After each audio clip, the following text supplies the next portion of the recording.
দুষ্কৃতিমূলক কাজকর্ম রুখতে এবং অপরাধ দমনে কড়া পদক্ষেপ নিল মালদা জেলা পুলিশ।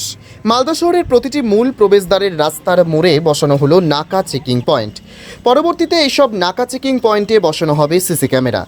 এই নাকা চেকিং পয়েন্টগুলোতে একজন এএসআই পদমর্যাদার পুলিশ অফিসার, তার সাথে বেশ কয়েকজন সিভিক ভলান্টিয়ার ও পুলিশ কর্মী নজরদারিতে যুক্ত থাকবেন। মালদা শহরের প্রবেশের ক্ষেত্রে যেগুলোই মূল রাস্তা রয়েছে সেই সব জায়গাগুলিকে বেছে নিয়েই এই নাকা চেকিং পয়েন্ট তৈরি করেছে জেলা পুলিশ। এর ফলে সন্দেহজনক গতিবিধির যে কোনো যানবাহন অথবা মানুষদের দাঁড় করিয়ে তদারকি চালাতে পারবে কর্তব্যরত পুলিশ অফিসার ও কর্মীরা। জেলা পুলিশের এই পদক্ষেপে সাধুবাদ জানিয়েছে মালদার ব্যবসায়ী মহল থেকে শুরু করে সাধারণ মানুষ।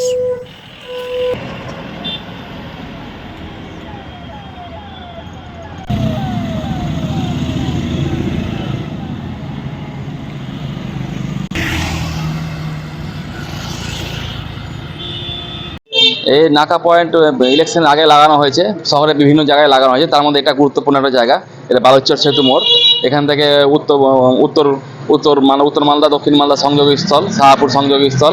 এখানে আমাদের খুব নামকরা মন্দির আছে, কালী মন্দির আছে, যেখানে জুয়েলারি থাকে, ক্লাব আছে, সোনার দোকান আছে। এখানে লাগানোতে খুব ভালো হয়েছে। এই জেলা প্রশাসনের যে উদ্যোগটা, ভালো উদ্যোগ। মালদা জেলা পুলিশ প্রশাসন মালদা শহরের ৩-৪ জায়গায় নাকা চেকিংয়ের ব্যবস্থা করছেন।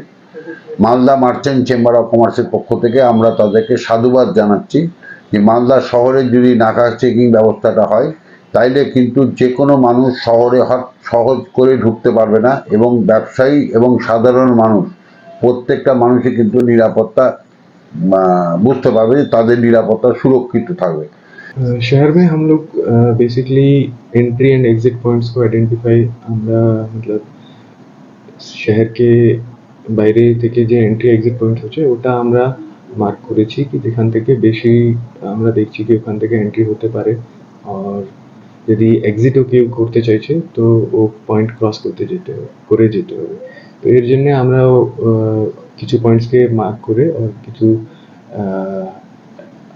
আমরা কিছু শেল্টার ওখানে তৈরি করেছি, বেসিকলি ডিউটি আউটপোস্ট যেখানে আমরা নাকাও করতে পারি আর যেখানে আমরা মতলব চেকিংও করতে পারি, সারপ্রাইজ চেকিংও করতে পারি। তো বৃষ্টি হচ্ছে এর জন্য আমরা যখন পোস্টে ডিউটি দিচ্ছি তো ওখানে আমরা দেখছি কি ডিউটি ওখানে যে পোস্ট যে আমার সিভিক আছে, অফিসার আছে, ওরা ওখানে ডিউটি করতে পারছে না কেন কি ওখানে কোনো শেল্টার নেই। তো এর জন্য আমরা 6-7 পয়েন্ট এরকম রেকগনাইজ করেছি যেখানে এন্ট্রি এক্সিট পয়েন্ট বেশি ইম্পর্টেন্ট আছে। যদি কিছু ইনসিডেন্ট হলে আমরা ওটাকে অ্যাক্টিভ করতে পারি আর ওই পয়েন্টসে আমরা চেকিং স্টার্ট করতে পারি, সারপ্রাইজ চেকিং। তো এর জন্যও রেডি করা হয়েছে। এখন আমরা দেখবো ইলেকশন করে আমরা ফোর্স ব্যাক পেয়ে যাব, তারপরে আমরা ওটাকে এক্সপেরিমেন্টালি অ্যাক্টিভ করে দেখবো।